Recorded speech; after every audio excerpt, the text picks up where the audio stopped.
Saya pernah mendatangi seorang ulama besar.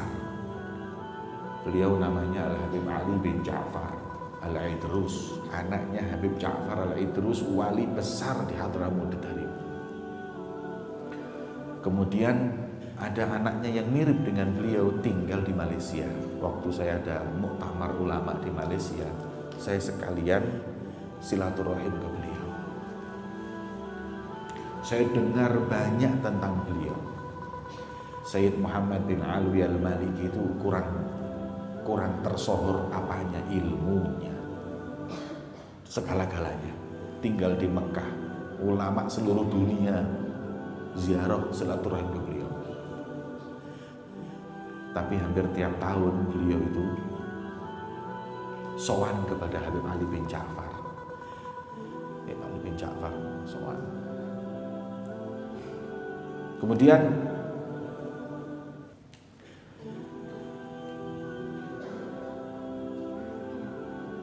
Habib Sayyid Muhammad bin Alwi al-Maliki itu kalau sowan, aduh, betul-betul merendah kepada Habib Ali bin Ja'far. Padahal beliau ini kalau sudah duduk dengan para ulama itu, ulama lainnya itu kalau diibaratkan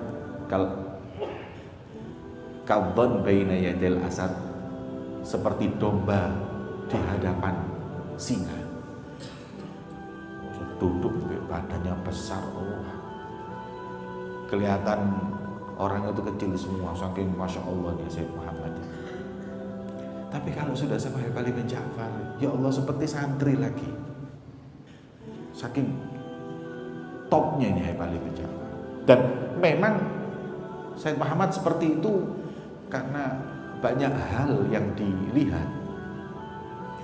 Sayyid Muhammad itu pernah, beliau itu kalau punya nomor HP itu kalau sudah banyak yang tahu, langsung dibuang, beli baru. Nggak senang diteleponi orang, nggak senang di WA. Nih, bahaya. Pemenang wetok-wetok curhat, dia nggak mau dia. Kalau mau datang ke rumahnya ketemu diselesaikan. Tapi kalau telepon ini terus diteleponi orang, kemudian beliau mengatakan, ini telepon saya ini sudah mulai banyak yang tahu orang. Terus gimana? Buang, ganti baru. Muridnya pergi beli, diaktifkan, pulang dipasang. Setelah dipasang, mau telepon ke istrinya, mau ngasih tahu nomor saya yang baru, kalau ada apa-apa telepon ke sini. Muridnya belum ada yang punya. Ketika dipasang, dapat 1 menit atau 2 menit, ada telepon masuk. Bingung nih, dong. Ini nomor baru kok ada nomor telepon. Pikirannya, oh ini nomor lama. Ada orang, ini dulu biasanya yang sudah hangus terus dijual, mungkin begitu. Kemudian ketika beliau angkat, Assalamualaikum. Waalaikumsalam. Kata yang telepon, kamu bisa sembunyi dari siapapun, tapi nggak bisa sembunyi dari saya. Loh, ini siapa? Ali bin Ja'far, Malaysia. Kemudian beliau tambah, Masya Allah. Dan terakhir ketika Sayyid Muhammad itu pernah ke rumahnya, dimasukkan ke kamar, disuruh duduk di kamarnya. Sebentar, kamu tunggu, sebentar lagi ada orang yang akan kutemukan denganmu. Kamu banyakin sholawat. Sudah, dia nunggu, auranya kok aura merinding. Sebentar lagi Habib Ali bin Ja'far datang sama Rasulullah.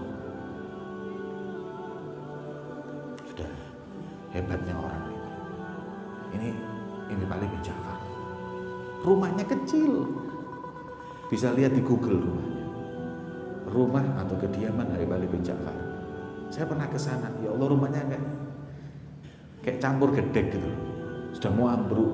Sebelah kiri kanannya apartemen tinggi-tinggi. Dia rumahnya kecil, tawadu. Nggak pakai imamah, nggak pakai apa, cuma pakai takwa sarung. Kemudian saya ke sana. Saya temui beliau, minta doa.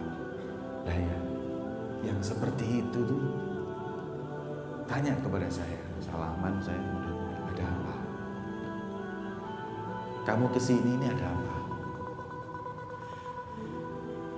Ziarah tuh alim, ya ziarah orang alim. Saya bukan orang alim. Ya ziarah orang soleh, saya bukan orang soleh. Bayangin aja.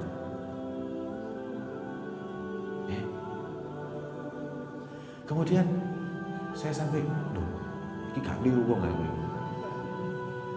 Kemudian beliau berkata, yang diteriakkan orang-orang, yang diceritakan orang-orang, lebih itu semua. Berlebihan ngomong saya ini alim salah. Saya orang biasa. Bapak saya memang orang Masya Allah, tapi saya orang biasa. Kemudian, ya Allah, hancur, kita hancur di hadapan orang seperti itu tuh leleh. Ilmunya lebih tinggi, ibadahnya, tapi nggak pernah merasa memiliki apapun. Dan beliau kalau pertama kali masuk ketemu orang dikeker dulu, sukanya gini, waduh, kalau mau sholawat dok sampai kebuka aib kabeh ini. Allahumma asturni bi sitrikal jamil, ya Allah paringi tutupan Gusti Allah sampai ketok. Ya. Alhamdulillah. Terus habis itu ada orang datang, ketika saya di sana ada orang datang ngamplopi. Saya kelihatan diamplopi uang 5 ringgit. 5 ringgit itu berapa? Kalau dikali 3.000, 15.000 rupiah. 5 ringgit atau 10 ringgit. Dalam hati saya, lu, iki wong alim kayak gini, ngamplop ini 5 ringgit. Dan beliau di amplop 5 ringgit kaya gelem.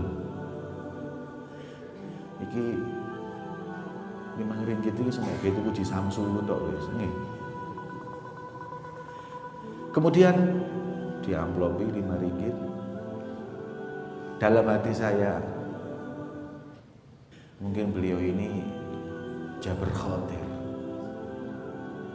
supaya enggak gelakno atine sing iki. Setelah saya dari sana, lama saya duduk di situ mungkin 1 jam lebih, saya pulang. Sebelum pulang saya dijak salaman, diamplopi kalau. Malah bingung kan? Mesti laku lo sing amplopi ini. Mungkin di sini dari cuma bedit bawa ini. Ya. Kemudian saya lo ndak Habib, ndak. Ini pakai buat keperluan pondok pesantren. Kemudian saya lihat 200 ringgit. 200 ringgit itu berapa? Ya hampir 1.800.000. Saya ingat. Subhanallah. Uang itu sampai sekarang saya simpan. Ya, barokahnya beliau, karena beliau sekarang sudah meninggal. Dan untung waktu itu saya silaturahim, karena nggak lama selanjutnya beliau meninggal. Ketika dari sana saya pulang. Saya di pesantren. Ada tamu yang kenal saya dari Instagram, dari Facebook, dari Instagram. Facebook mungkin, bukan Instagram, itu Facebook. Jadi ada orang Malaysia, Masya Allah, datang dari Malaysia, dari Kuala Lumpur ke sini. Dari Batu Pahat. Batu Pahat itu kotanya Habib Ali bin Ja'far. Dari Batu Pahat beliau datang ke rumah saya, nginep 3 hari. Kemudian beliau ini pelaut, duduk makan sama saya undang makan di rumah, makan. Setelah makan dia minta doa, ini semuanya selesai. Memang hadir pengajian saya terus di pondok maupun di luar. Akhir dia mau pulang, terus dia tanya, Habib, doakan saya bisa ke sini lagi, insya Allah. Terus saya tanya, loh, kamu ini di Malaysia di mana? Di Batu Pahat. Loh, di Batu Pahat. Loh, kenapa enggak Habib Ali bin Ja'far? Habib Ali bin Ja'far sama enggak tahu. Satu kota itu lo enggak tahu siapa Habib Ali bin Ja'far. Padahal orang dari Hadramut kalau ke Malaysia mampir ke tempat beliau. Yang di Hadramut tahu, yang saya di Indonesia tahu. Satu kota nggak tahu. Kan saking tawaduknya beliau. Beliau kalau mau punya rumah seperti istana, banyak yang akan memberikan. Tapi beliau nggak mau. Beliau kalau mau duduk di depan, nggak ada yang bisa mengundurkan dia sudah. Kalau hadir majelis manapun pasti di depan nomor 1 sudah. Siapa yang nggak kenal beliau dan ayahnya? Tapi rendah hatinya. Nah, yang seperti itu hadirin, ini ulama akhirah. Sampai detik ini namanya masih harum. Sampai detik ini sebutannya masih indah. Sampai detik ini kuburannya adalah tempat ziarah. Ayo, yang seperti itu apa terus berkurang yang ziarah kubur? Enggak. Indo, tawadhu itu tidak membuat orang itu rendah, membuat orang semakin tinggi kedudukannya di sisi Allah Subhanahu